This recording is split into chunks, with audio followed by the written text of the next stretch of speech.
Hello, everybody. This is Khalid and Nisi. Today, we're going to talk about a very important subject, especially in diabetic patient, which is diabetic nephropathy. We'll start with some epidemiology. According to Warram JH 1996, almost half of diabetic patients will show some kidney disease throughout their life.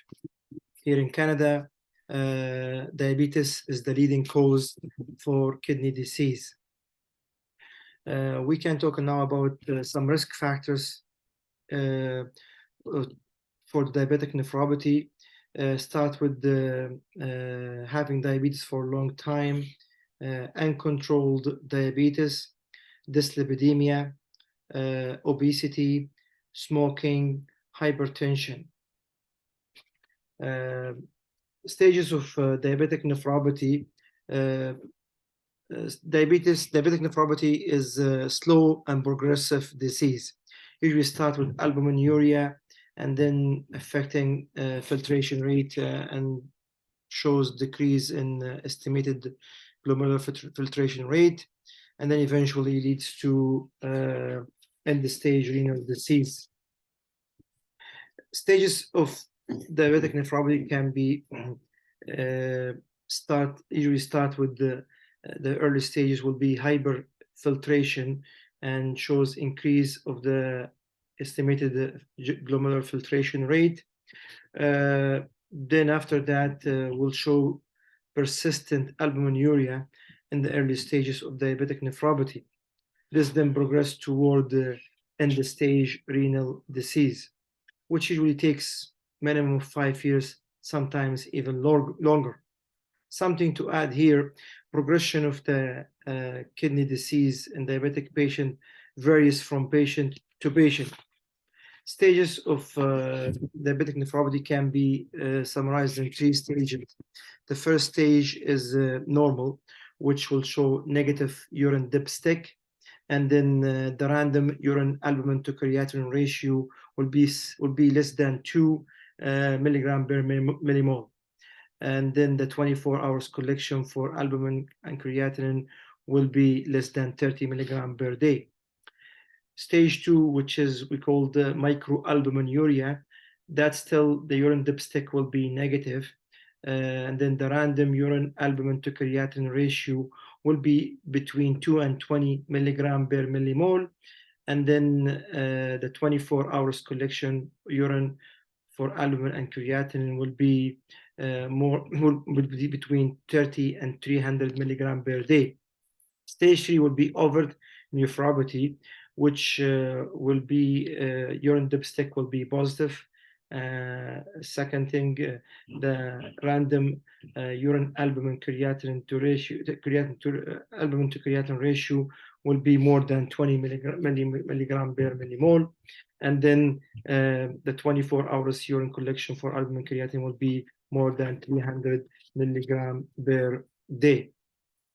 Persistent albuminuria or worsening estimated glomerular filtration rate more than 3 months. This is considered the criteria for or diagnostic criteria for kidney disease in diabetes in people with diabetes.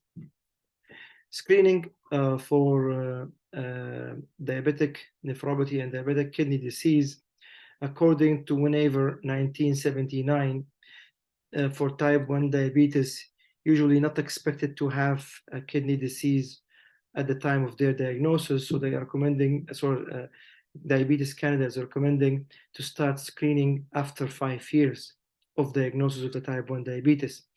For type 2 diabetes, Diabetes Canada is recommending to start immediately screening for diabetic nephropathy, as most cases patient might show the kidney disease right at the time of the diagnosis of type 2. The type of screening, still the gold standard, Diabetes Canada is recommending to use the random urine albumin to creatinine ratio, as it's very easy to do compared to the gold standard for diagnostic or for diagnosis of the diabetic nephropathy, which is the 24 hours urine collection for albumin and creatinine, which is found to be non-convenient, impractical, and costly. That's according for Ahn CW. According to the Diabetes Canada, screening can be summarized as follows. For type 2, start usually at the time of the diagnosis, then yearly after. For type 2, start 5 years after the diagnosis of type 1. Sorry, for type 1, start 5 years after the type of the diagnosis. Usually, we start with random urine albumin creatinine ratio and serum creatinine to determine the estimated glomerular filtration rate. If that was normal, which means the ACR less than 2 and the filtration or GFR more than 60, then you screen yearly. If it was not normal, so if the ACR was between 2 and 20, then you can do every 3 months ACR, random albumin to creatinine ratio. If it was more than 20 milligram per millimole, this is a diagnosis for chronic kidney disease, or if the filtration rate is than 60 ml per minute. Stages of chronic kidney disease in general, all types, it's divided to 5 stages. It's according to the estimated glomerular filtration rate. Stage 1 will be normal person or normal kidney function, and the filtration rate will be more than 90 ml per minute. Stage 2, which is mild kidney disease, and at that the filtration or the GFR will be between 60 and 89 ml per minute. Stage 3 can be divided to stages A and B. 3A will be moderate kidney disease, and the filtration rate will be between 45 and 59 ml per minute.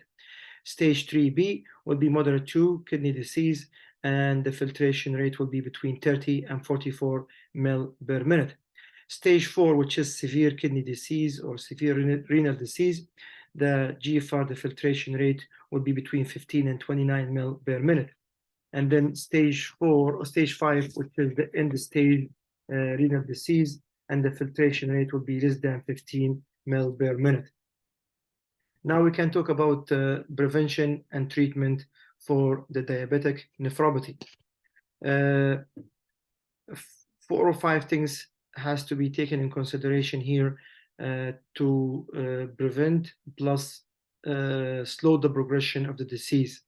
First will be the glucose or the glycemic control. Diabetes Canada is recommending to target the A1C less than 7% to slow down the progression, as most or major studies concluded that. 2, the blood pressure control. Diabetes Canada is recommending blood pressure target to be less than 130/80 millimeter mercury is very sufficient as a renal protection. Number 3, using renin-angiotensin aldosterone system blockades.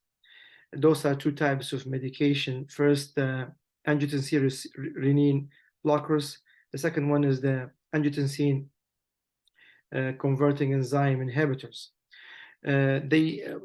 Most of the studies, many studies concluded and found an evidence that those type of medication is very protective for the kidney function, especially in diabetic and hypertensive patients.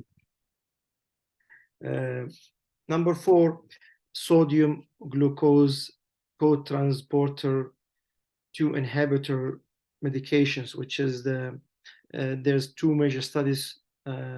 One was done on the Jardians, the empagliflozin, and the other one is the cannabis, which was done on the Canagliflozin. The first one, the EMBARIG outcome trial, concluded that in the study there was a 39% reduction in worsening of the kidney disease in the control group, which used the Jardians.